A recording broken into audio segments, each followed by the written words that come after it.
মা! তুমি আমাকে মারতে আসছো? কাল রাক্স আমাকে আগে এইটা বলেছিল। সে বলছিল বেতাল শক্তি থাকা তোমার সঙ্গে মোকাবেলা করা আমার সামর্থ্যের বাইরে। কাল রাক্স শক্তি ভূবরলোকবাসী নীলাম্বরকে বন্দি করে রেখেছে, আর কোনো রাস্তা না থাকার কারণে তার মুকুটটাকে জোর করে নিতে হলো। যেরম হোক করে তার স্ত্রীকে দুদিনে খুঁজে বের করলাম। কাল রাক্সকে বলি দিয়ে অস্থায়ী রূপে মুকুটটা নিয়ে নিলাম। লোকি, বাবা লোকি! মন্ত্রজানা কাকি জাপ করছিল, তখন লোকি করে জোরে চিৎকার করে ওঠে। ভূমি আর জনমদগ্গি তখন কাকির ঘরে গিয়ে দেখে মন্ত্রজানা কাকি কাঁদছে। মন্ত্র কাকি, আপনার চোখে জল, কি হলো? ভৈরব সুর তাণ্ডব দীক্ষাকে আপনি মাঝখানে বন্ধ করলেন কেন? লোকি বলে ডাকলে কি হয়েছে শাশুড়ি মা? কি হয়েছে লোকির? লোকি মরে গেছে। মরার আগে আমাকে মনে করেছে। ওর আর্তনাদ এখনো আমার কানে লেগে আছে। বেতাল মুকুট থাকা লোকই কি করে মরতে পারে মা? নিশ্চয়ই আপনি কোনো ভুল স্বপ্ন দেখেছেন। সে আমার ছেলে, কি করে সে মরতে পারে? হ্যাঁ, একদমই অসম্ভব। কিন্তু আমার কেন একটা কুসময়ের আভাস হচ্ছে।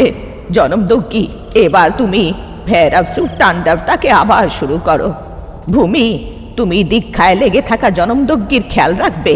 এর মধ্যে আমি লোকির বিষয়ে আরো কিছু জেনে আসছি। আমি কেন একটা আজব ভয় পাচ্ছি। আমিও তোমার সাথে আসবো মা। আমার ভয়। লোকির সাথে কি হয়েছে? তুমি ভয় পেও না ভূমি, লোকির কিছু হবে না। আমাকে বিশ্বাস করো। গগন বায়ু বেকম বেকা বেকা রাই রাই, বিহঙ্গ দিনতে জম বেকা বেকা রাই রাই।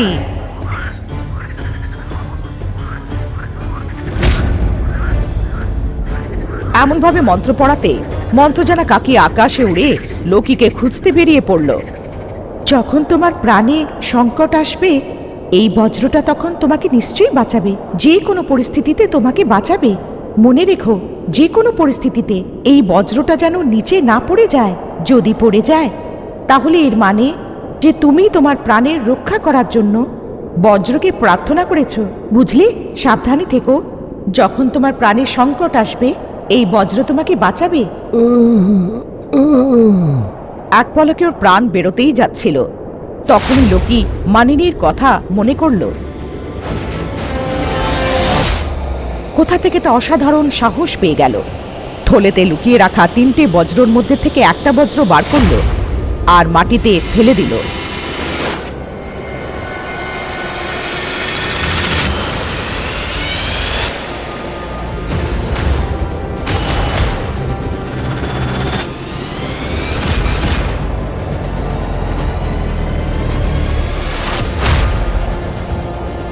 হাওয়ায় হাত ঘুরিয়ে দিল।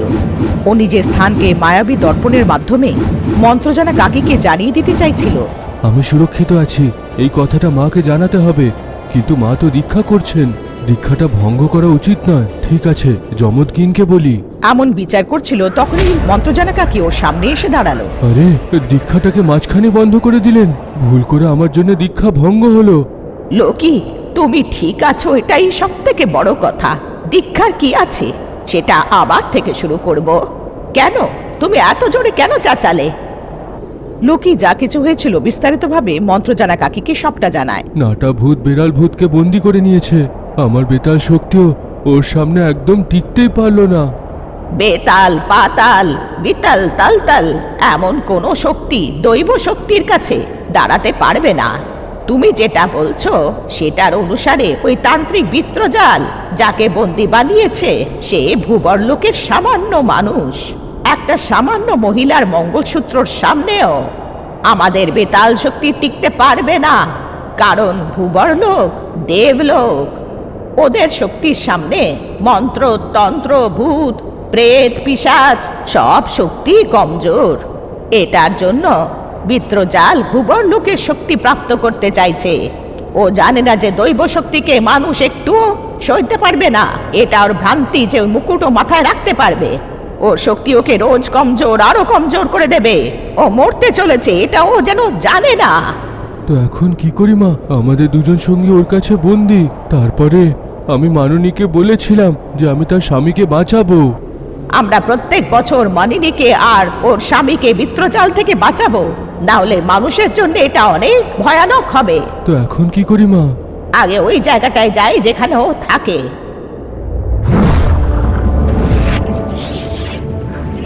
এমনটা বলে লোকে আর মন্ত্রজানা কাকি গুপ্তরূপে সেই জায়গায় পৌঁছয় যেখানেও থাকে। কাল রাক্ষসের কবজায় ভূবরলোকবাসী নীলাম্বর বন্দী হয়ে ওখানে অজ্ঞান হয়ে পড়েছিল। গুহায় নাটাভূত আর বেড়াল ভূত খাঁচায় শক্তিহীন হয়ে অজ্ঞান হয়ে হাওয়ায় ঝুলছিল। লোকি, তুমি মন দিয়ে দেখলে বিত্রজালের মাথায় মুকুট, এর মানে ও ভূবরলোকের মুকুটটা প্রাপ্ত করে নিয়েছে। হ্যাঁ মা, কিন্তু সেই ভূবরলোকবাসী মুন্নি আমাকে বলেছিল আমার স্বামীর প্রাণ চলে গেল সেই মুকুটটাকে দেবে না। তাহলে কি সে সেইটা জবরদস্তি নিয়েছে? হতে পারে, কিন্তু যতক্ষণ মুকুট ওর মাথায় আছে আমরা ওর মুখোমুখি হতে পারবো না। জনমদগ্গী, তুমি, আমি, ভূমি, এমনকি নিশাচরও, ওই মুকুটের শক্তি যতক্ষণ ওর কাছে আছে আমরা ওর সামনে এক পলকের জন্য দাঁড়াতে পারবো না। তো এখন কি করি মা? আর কোনো উপায় নেই। দৈব শক্তির সাথে মোকাবিলা করার শক্তি আমাদের কারোর মধ্যে নাই। বিত্রজাল দৈব শক্তিটাকে পেয়ে নিয়েছে। মাননী আমাকে বলেছিল ভূবরলোকের মুকুট যদি সে জোর জবরদস্তি করে তার থেকে নিয়ে নেয় তাহলে মুকুট পরে থাকা লোক 3টে সূর্যাস্তর পরে 1000 টুকরো হয়ে মাথা ফেটে মরবে। তাছাড়া সেই মুকুটের যে মালিক হবে সেই লোকও 3টে সূর্যাস্তর পরে পুরোপুরি রূপে মানব হয়ে আর ভূবরলোকে ফিরতে পারবে না, আর আস্তে আস্তে দুর্বল হবে, নরকের যাতনা ভোগ করে মরবে। তাহলে আর সময় নষ্ট না করে মানিনীর সাথে দেখা করতে হবে, চলো। এমনটা বলে দুজনে কোনো আওয়াজ না করে হাওয়ায় উড়ে ত্রিলোকপুর পর্যন্ত পৌঁছায়। সেই সময় অবধি ত্রিলোকপুর পুরোপুরি অন্ধকারে ছেয়ে গেছিল। শ্মশানের শেষে থাকা দুর্নেত্র মণ্ডপে লোকি আর মন্ত্রজানা কাকি নামলো। মাননী, আমাদের তোমার সাহায্য দরকার, বাইরে এসো। এমন বলাতে দুর্নেত্র প্রতিমা নিজে নিজে উল্টে গেল।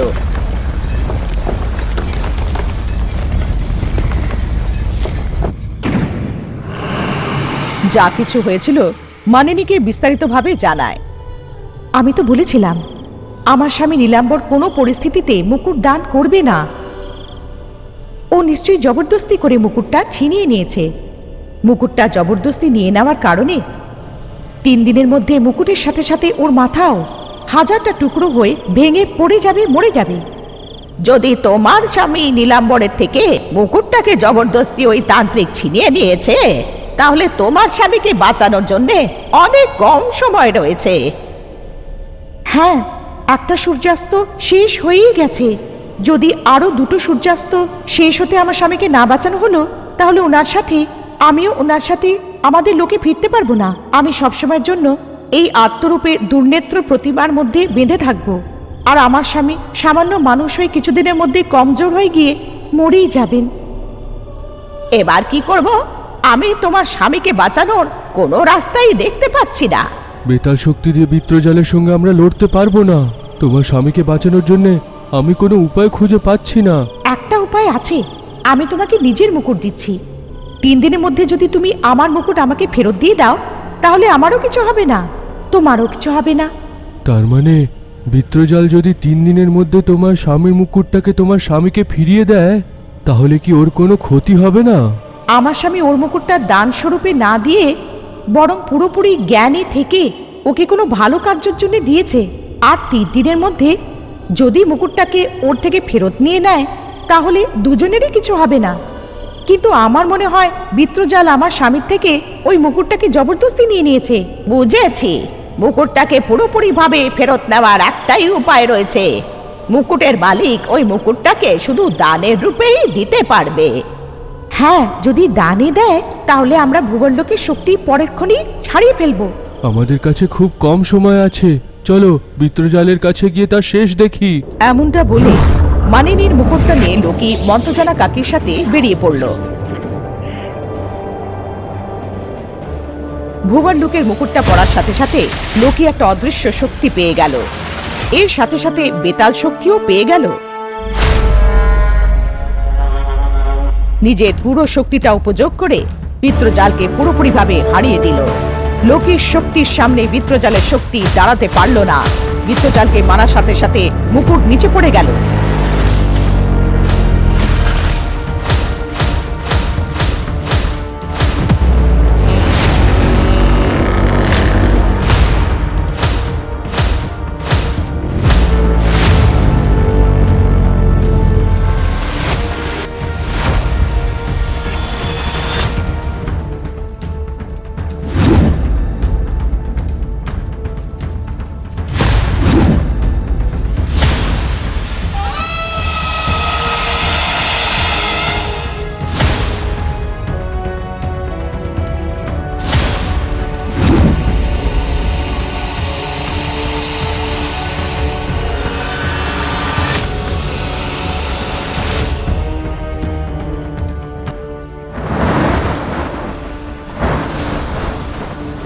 নীলাম্বরকে বেঁধে রাখা কাল রাক্ষসের শক্তি লোকির উপরে হামলা করার জন্য এগোলো।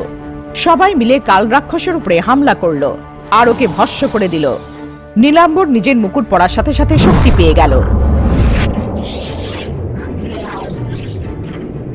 মানিনী যে মঙ্গলসূত্রটা হারিয়ে দিয়েছিল, মন্ত্রজানা কাকি সেটা বিত্রজালের ভস্ম থেকে বার করে নীলাম্বরকেই দিয়ে দিল। সবাই উঠতে উঠতে ওখান থেকে ত্রিলোকপুর পৌঁছায়। তুমি নিজের প্রাণের বলি দিয়ে আমাদের এত বড় সাহায্য করলে, তোমার সাহায্যের জন্য আমি কোনোদিনই ভুলবো না। যখনই তোমার কোনো সাহায্যের দরকার হবে আমাকে মনে করো লোকি, নিঃসন্দেহভাবে আমি তোমার সাহায্য করব। তুমি এই গ্রামে কেন এসেছো? আমার স্ত্রী যে অভিশাপের কারণে পিশাচিনী হয়েছে, ওকে মেরে ফেলতে তোমাকে কে বলল? আমি নিজের স্ত্রী ভূমিকে হারিয়ে তাকে আবার ফেরত পাওয়ার জন্যে ওয়াইন মহারিষিকে খুঁজতে বের হয়েছিলাম। তখনই ভুল করে এই মণ্ডপে মননীকে দেখে আমার বন্ধু বেড়াল রূপে পরিণত হয়। তারপর পুরো ঘটনাটা নীলাম্বরকে জানানো হয়। তার মানে তুমি ওয়াইন মহারিষিকে খুঁজছো? হ্যাঁ, শুধু উনি আমার স্ত্রীর সাহায্য করতে পারেন। হ্যাঁ, বায়ুনা মহর্ষি অনেকই শক্তিশালী মহর্ষি, কিন্তু ওনার কাছাকাছি কেউ যেতে পারবে না। ওনার নিঃশ্বাসে বিষ রয়েছে, যে হাওয়ায় নিঃশ্বাস নেয় ওনার বিষ 300 পা অব্দি ছড়িয়ে যায়। ওনার চারিদিকে বিষের একটা চক্র সব সময় রয়েছে, তাই ওনার কাছে পৌঁছানো সম্ভব নয়। তো আপনি কি জানেন ওয়াইন মহারিষি কোথায় থাকেন? আমি বলেছিলাম না, আমার মঙ্গলসূত্র যখন আমার গলায় পড়ে যাবে তখন আমরা ভূবরলোকের সব শক্তি প্রাপ্ত করে নেব। পৃথিবীর সব কোণার খবর আমরা রাখি। বায়ুনা মহর্ষি কোথায় আছে আমরা এখন জেনে গেছি, কিন্তু তাও ওনার কাছাকাছি যেতে পারবে না। যদি যাও মরে যাবে।